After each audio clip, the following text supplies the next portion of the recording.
handful, if that, of very small indie developers working on a passion project Metroidvania that receives a huge Kickstarter. It certainly sounds familiar, and Path of the Teal Lotus certainly caught my eye when it was first showcased by developer SwitchUp Studios and publisher Humble Games. With its beautiful ukiyo-e-inspired artwork and reflections of Japanese culture, have Christopher Stair and Trevor Youngquist made me want to become the bow selector, or is it simply a hollow Hallownest?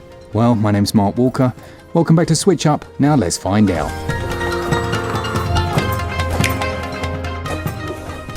The story begins in a suitably subtle way, with Bo seemingly sent by ethereal origin and blooming from a blossom to begin an adventure to uncover the secrets of the mysterious Teal Lotus. The experience is dripping with Japanese folklore, with many of the creatures that you'll face as well as meet being a reflection of that. As well as this, you'll meet a plethora of characters who will offer you various quests, sometimes self-serving, that will serve to push you along on your adventure. Gameplay-wise, Path of the Teal Lotus feels oh so familiar. Initially, I was quite pleased by the quite mild tutorial that you're presented with.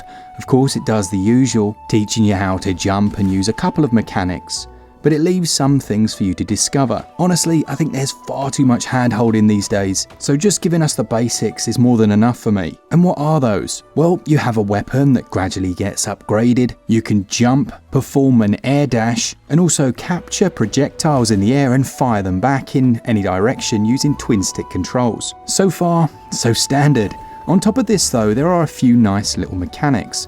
Things like attacking enemies or hitting other items in the world will keep you afloat. It essentially replenishes your jump and acts as a double jump in this regard. The best action platformers create a real sense of flow.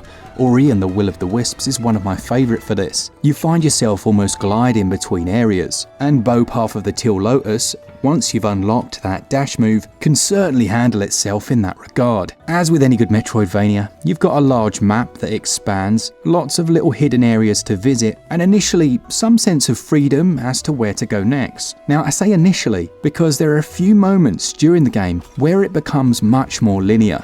This, I think, is by design. What it does is it tries to teach you some mechanics.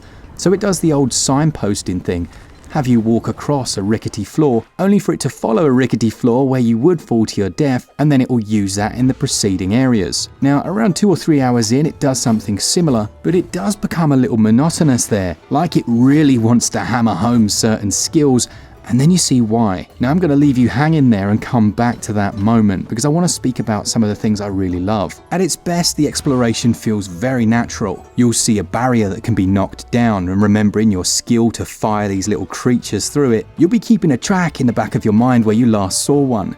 Those can often be carried through large sections of the stage by firing them through gaps and over crevices, and then allow you to find secret areas or bash through into the next zone. You'll also get into that habit of knocking against walls just to see if there's a secret there. And there are lots of little collectibles, like these weird little green people you can find and dig up from the ground, or these flowers which become accessible later in the game. You'll be collecting pieces of bamboo to upgrade your weapons, and also a certain type of ore that can be later used by a blacksmith. Defeating enemies are going to release these blue pickups, and as you collect those, they fill your tea kettle, and by holding a trigger, you'll do the classic Hollow Knight move of restoring your health.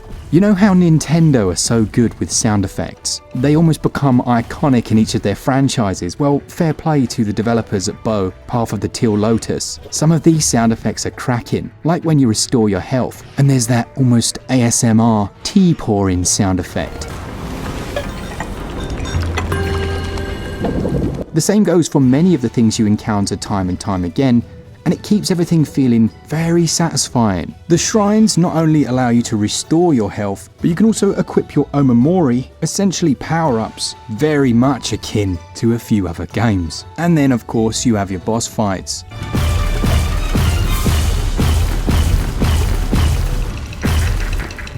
For the most part, these are quite well designed. There's usually a checkpoint close enough that the frustrating 10 tries doesn't completely put you off, and in fairness, you usually know exactly why you died and the balancing is pretty decent. Now I'm going to come back to that point I was making at the start. So the game will generally teach you for quite a while how to use a certain new item or skill, and then it'll place you into an area that strongly uses that. Now sometimes it just misses the mark. There's one time early on in the game where you have to traverse a huge section of difficult platforms where any mistake at all is going to kill you and send you back to the start of that segment. For me, it's a major faux pas in gameplay design, and it's not because it's here, it's because you have to do it. Take Hollow Knight. When you actually just play through the basic areas, it's actually not that difficult. There are optional ones that are brutal, but the word there is optional, and they're rewarding because you chose to do them. When a game puts you in a situation where you do not have that choice, and the difficulty suddenly spikes, it's just going to lead to a level of frustration, and it's a bit of a cheap move, honestly. Now thankfully, Bow Path of the Teal Lotus doesn't do it a lot, but it definitely does do it enough that I had to raise an eyebrow from time to time. If you're a fan of the genre, you're definitely going to enjoy this. It's a fun game, it's enjoyable. It took around 8 hours to finish, which isn't bad at all, and I think that's just about right. If it had been double that, by the end I think it would have been a little bit tedious for me.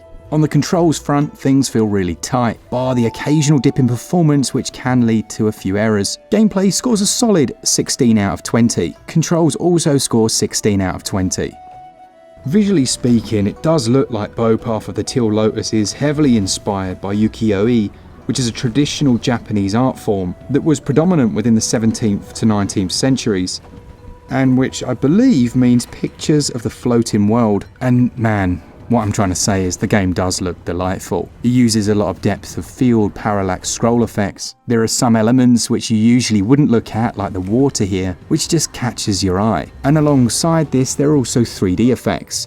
Now it aims to run at 60 FPS in both docked and handheld modes. There are some fluctuations to this. It definitely drops down in certain areas. Even without capping frame rates, I can see that. But it never becomes an egregious issue. And things like text size, they were perfect. The game also features HD rumble, load times were short, and I didn't have any crashes. One negative on the visuals front, for me, are the enemies. They just look like simplistic cutouts a lot of the time, and they're repeated so often. They're a weaker element that stands out to me. Acoustically speaking, it is a delight. I've already spoken about the sound effects, but the game's soundtrack is also standout.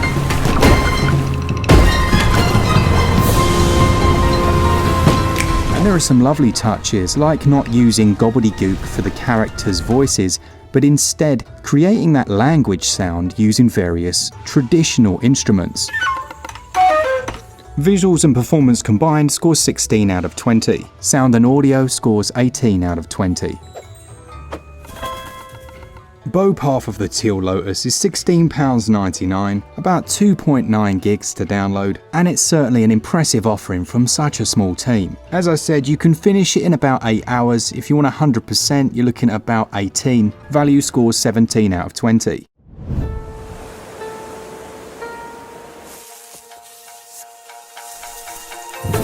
Bow Path of the Teal Lotus is a very good game that stumbles occasionally through some frustrating sections and slightly formulaic design, but manages to still be very enjoyable with an enchanting world, interesting characters, and first and foremost, enjoyable gameplay. Thanks to our Patreons, all of our members, and all of you that enjoy the content. Let me know in the comments, is this one that you're keeping your eye on? And of course, a thanks to the publisher for the review copy. For all things Switch, all the time, keep it Switch up.